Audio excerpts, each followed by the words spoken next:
Colombia, Fla? ¿Nos vamos ya, directo? ¿Nos vamos a Colombia? Pero esta música hoy no cuadra tanto, No, Alfredo, hoy no. Hoy Un poquito así hay que subir un poco. Está muy arriba para lo que está pasando. Sí, la verdad que es difícil que pongamos música alegre en momentos difíciles. Igualmente la radio siempre es la mejor compañía, inclusive en momentos difíciles. No podemos hacer más de lo que hacemos. Seguimos llamando a toda nuestra audiencia que pueda ayudar, donar, mandar algo a los lugares más afectados: Zárate, Campana, Exaltación de la Cruz, tantos y tantos municipios. Le damos este empujón necesario para que lo hagan, a las autoridades que sigan remándola, que a todo el mundo que siga aportando, ayudando en lo que sea necesario, y al que tenga un ratito de calma, que ponga la radio y que al menos disfrute, descanse, se relaje, sin dejar de estar pendiente de lo importante, que es que primero ojalá no haya vidas humanas en riesgo, y después temas materiales, que para la gente que depende de eso es tan importante como el todo. Así que seguimos mandando muchos besos, muchos cariños, muchos mimos a toda esa gente, y insisto, además lo hablo muy en primera persona, porque hablar de Capilla del Señor para mí es como hablar de mi nuevo lugar en el mundo. Y hoy he podido hablar con mucha gente de allá, y ojalá se siga superando, y ojalá baje un poquito la lluvia, pare un poquito y se reencauce, nunca mejor dicho, lo de reencauce absolutamente todo. Nosotros vamos a Colombia, que también pasan cosas, y cuántas cosas pasan y han venido pasando, y vamos a seguir analizando. Este año es un año muy importante políticamente en Colombia, porque es el año preelectoral, año próximo presidenciales, año próximo legislativa, y está todo bum bum bum bum, así caldeadito. El ambiente está muy caldeado políticamente y electoralmente, pero si había suficientemente elecciones a la vista, apareció una potencial, que es el centro de la controversia en Colombia a día de hoy, una consulta popular.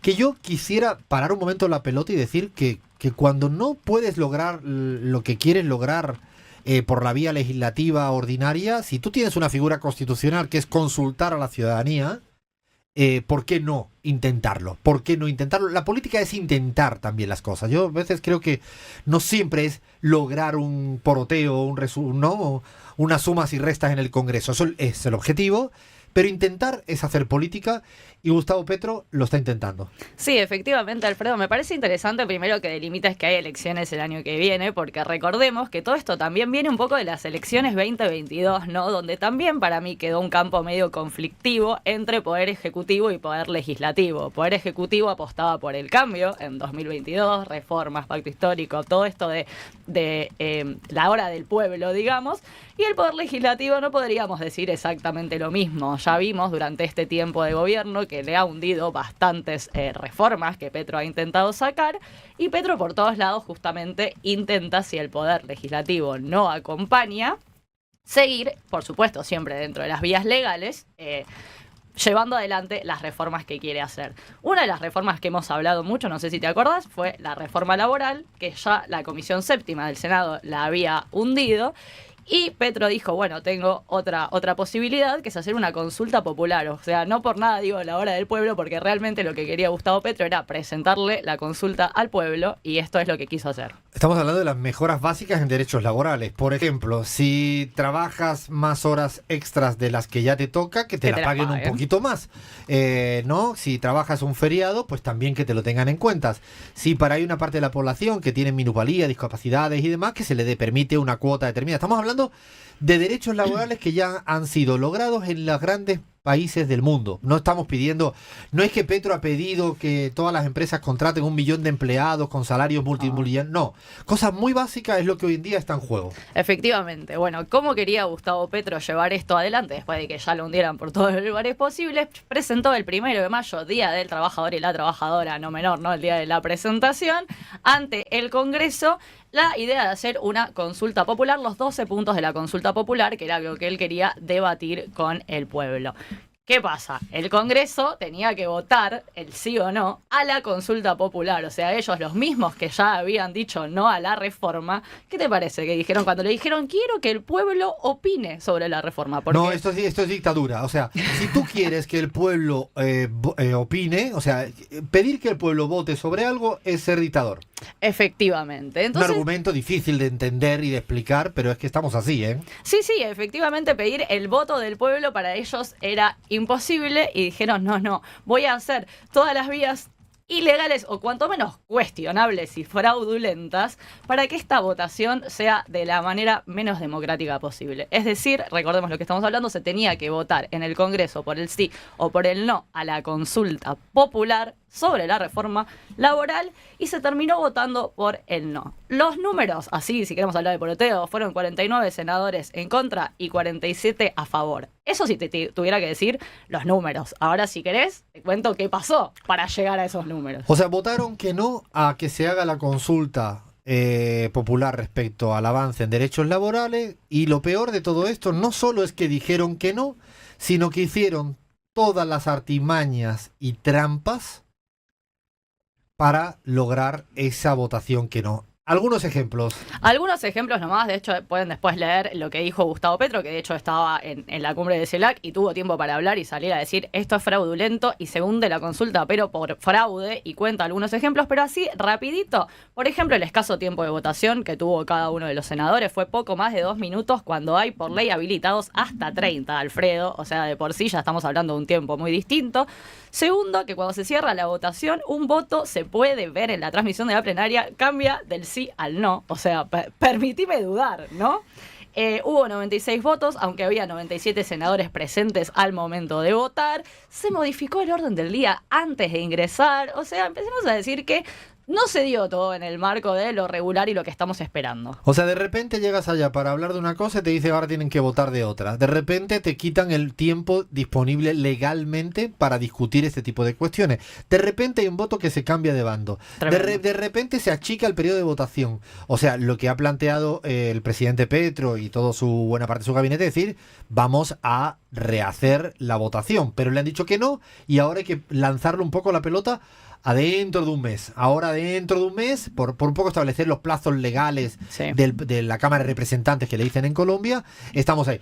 Pero en medio de este no a la consulta popular, se duplica el truco, ¿no? Como si era retruco le hicieron el Congreso con el tema de ahora y dice, bueno, ahora no. Ahora, ¿por qué no retomamos la reforma laboral que queríais aprobar, no, Fla? ¿Vos te acordás que hace un mes les pido por favor que busquen realmente en el archivo de Radio La Pizarra? Nosotros tenemos todo en YouTube, o sea, realmente pueden ver todo lo que decimos todo el tiempo. Hace un mes nosotros ya habíamos contado, antes de la idea de la consulta popular, antes de todo esto ya habíamos contado que Petro intenta ir por la primera vía, digamos, hacer la reforma laboral en el Congreso y la Comisión Séptima se la archiva. Dice, no, la verdad estamos discutiendo un montón de cosas, gracias, no nos interesa, se la archiva.